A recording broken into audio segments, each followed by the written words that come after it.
આજે અમે એક અનોખી વાત લઈને આવ્યા છીએ. હવે વાતમાં મોણ નાખ્યા વગર જે કહેવાનું છે તે કેને.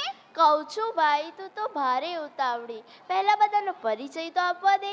હું છું આ નાટકની સૂત્રધાર. અને હું પણ સૂત્રધાર છું. સૌથી પહેલા મળીએ અમારા તોફાની સેનાને. આ છે અમારાથી મોટી દીદી માહી દીદી. કદમાં ભલે નાની હોય પણ બધા કરતાં મોટી છે. આ છે અમારી સુહાની. બોલ બોલ બહુ કરવા જોઈએ. બધાની સામે તો રહેવા દે. ઓકે બાબા, સોરી. It's okay.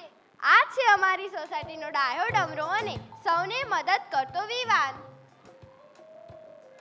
જય સ્વામિનારાયણ બધાને. અને આ છે અમારી સોસાયટીનો તોફાની બાળકસ, છતાં સૌનો વાલો કવિશ. બેસ બેસ. આપ સૌ જેમને વોક કરતા જોઈ રહ્યા છો તે છે retired army man major Narendrasinh. અમે તેમને પ્રેમથી દાદાજી સંબોધીએ છીએ. નમસ્તે દાદાજી. સવારમાં ક્યાં જઈ આવ્યા? હા, ક્યાં જઈ આવ્યો? હા, આજે તમને એક નવી વાત જણાવું. કઈ વાત દાદાજી? હા, આજે મારા એક મિત્રના ઘરના આંગણાના એક વૃક્ષને વૃક્ષ બચાવ કેન્દ્રમાં એડમિટ કરવામાં આવ્યું છે. હા, ઝાડને એડમિટ. તે ઝાડના શરીરમાં પાણી ઓછું થઈ ગયું હતું, તેથી તેણે પાણીના બાટલા ચડાવ્યા હતા. શું પાણીના બાટલા ચડાવ્યા હતા? હાસ તો વળી. दादाजी ये बात कुछ हजम नहीं हुई. એ તોફાની, નીચે બેસ. તને તો કશું જ નહીં સમજણ પડવાનું. ઓકે બેટા, સોરી.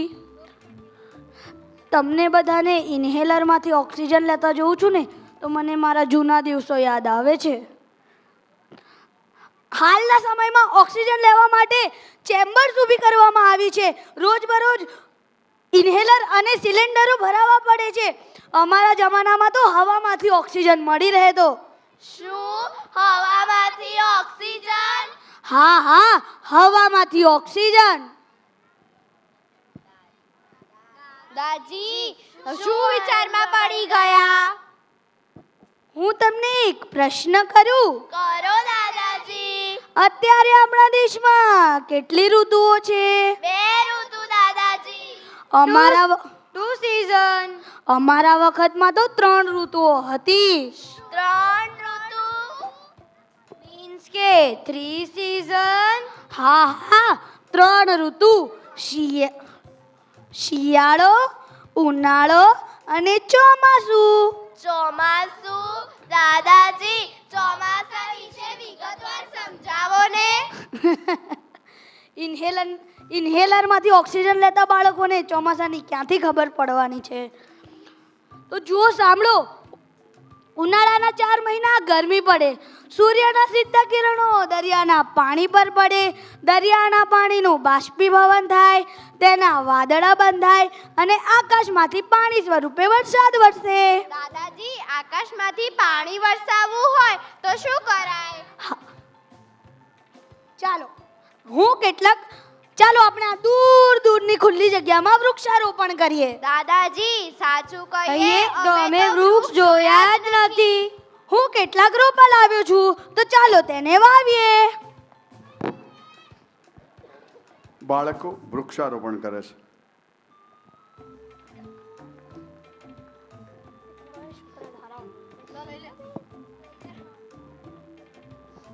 આ વાતને વર્ષો વીતી ગયા.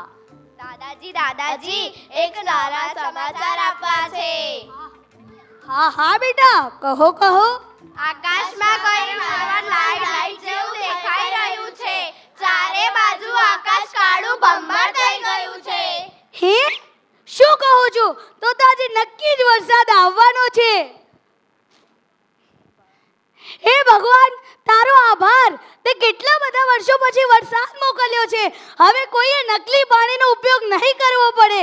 કોઈએ પ્લાસ્ટિકનો અનાજ નહીં ખાવો પડે. હવે ધરતી અનાજ આપશે. વરસાદ આવ્યો. વરસાદ. એ સૌ સાંભળો. દાદાજી ખરેખર આજે વૃક્ષ બાંધી રહ્યા છે. જ્યારે જ્યારે ચોમાસું આવશે ત્યારે ત્યારે આપણને દાદાજી યાદ આવશે.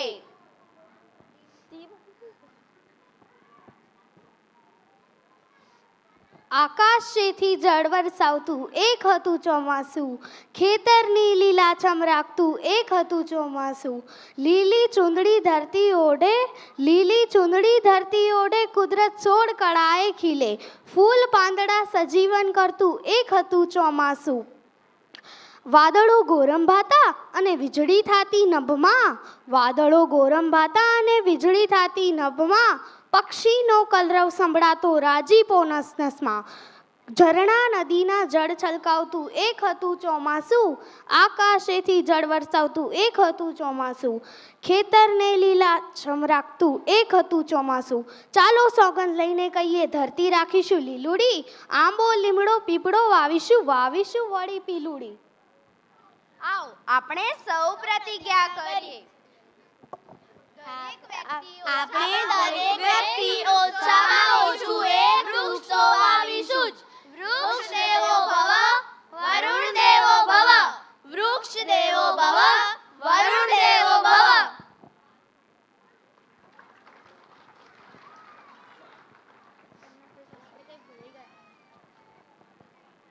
એ વખતને હવે બહુ વાર નથી સાહેબ કે દરેકે ઓક્સિજન મેળવવા માટે ખિસ્સામાં ઇન્હેલર રાખવા પડશે.